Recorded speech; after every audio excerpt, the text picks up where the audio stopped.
దేవుని ప్రజలారా, దేవుని సంఘములో దేవుడే నాయకుడు.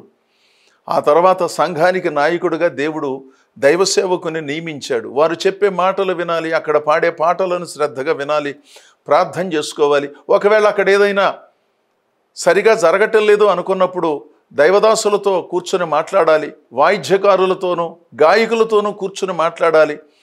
అలా చెయ్యాలి బాబు, ఇలా చెయ్యాలని. అంతవరకు మంచిదే, తప్పేమీ లేదు. కానీ అనవసరమైనటువంటి ఆధిపత్యాన్ని ప్రదర్శించటం దైవ విరుద్ధమైనటువంటి కార్యానికి సూచనగా ఉంటుంది కదా. ఇక్కడ యెహెజ్కేలు చెప్పిన మాట, దుష్టుడు తాను చెయ్యుచూ వచ్చిన దుష్టత్వము నుండి మరలి నీతి న్యాయములను జరిగించాలి, అప్పుడు ప్రాణము రక్షించబడుతుంది.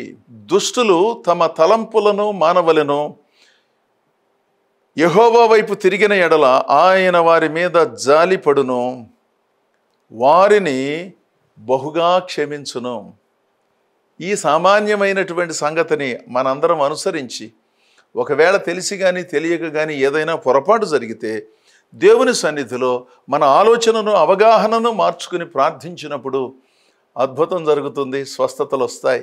ఇప్పటికే ఆ పద్ధతిని అనుసరించి జీవిస్తూ ఉన్న మీలో అనేకులను అభినందిస్తూ మిగిలిన వారిని ప్రోత్సహిస్తూ ఈ నా మాటలు ముగిస్తున్నాను. దేవుడు మిమ్మును మీ కుటుంబాలను బహుగా దీవించునుగాక. ఆమేన్.